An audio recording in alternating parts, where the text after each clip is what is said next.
Bonjour, aujourd'hui je vais vous parler du siècle des Lumières. C'est une période historique qui se passe au XVIIIe siècle. D'abord, je vais vous parler des idées reçues. Alors, qu'est-ce que nous savons déjà du siècle des Lumières? Nous reconnaissons tous l'image d'un salon littéraire à Paris où l'on discute les idées à la société de l'époque.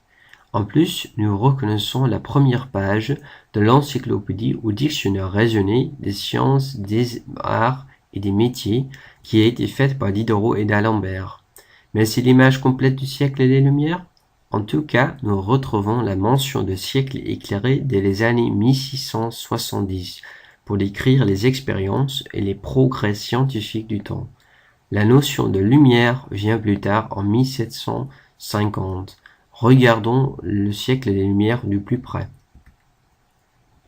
Pour spécifier la notion, j'ai de nouveau consulté le dictionnaire Larousse. Le mouvement des Lumières tire son nom de la volonté des philosophes européens du XVIIIe siècle de combattre les ténèbres de l'ignorance par la diffusion du savoir. Ce mouvement connaît une grande intensité en France, en Angleterre sous le nom de Enlightenment et en Allemagne sous le nom de Aufklärung. En France, le siècle des Lumières commence avec la mort de Louis XIV en 1715. La fin des Lumières est en 1789, la première année de la Révolution française. Pendant l'entretemps, les habitants de la France veulent avoir plus de démocratie, comme les habitants en Angleterre, aux Pays-Bas et aux États-Unis. Pourtant, le roi et les nobles sont contre. Ils ne veulent pas perdre leurs richesses et leurs influences qui sont énormes. Par conséquent, il y a de plus en plus de Français qui réclament des réformes dans leur pays.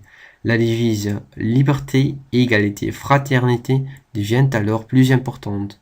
Même les philosophes ne sont pas d'accord avec la situation actuelle en France. Ils sont d'opinion que les Français doivent adopter une attitude plus critique pour augmenter leurs conditions de vie.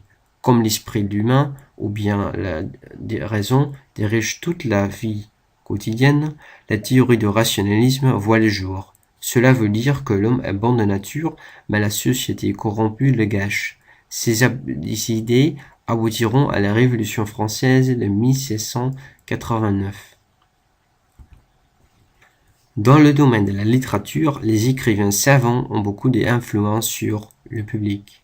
Surtout Voltaire, Rousseau, Diderot et Montesquieu critiquent la société française afin d'éduquer les lecteurs.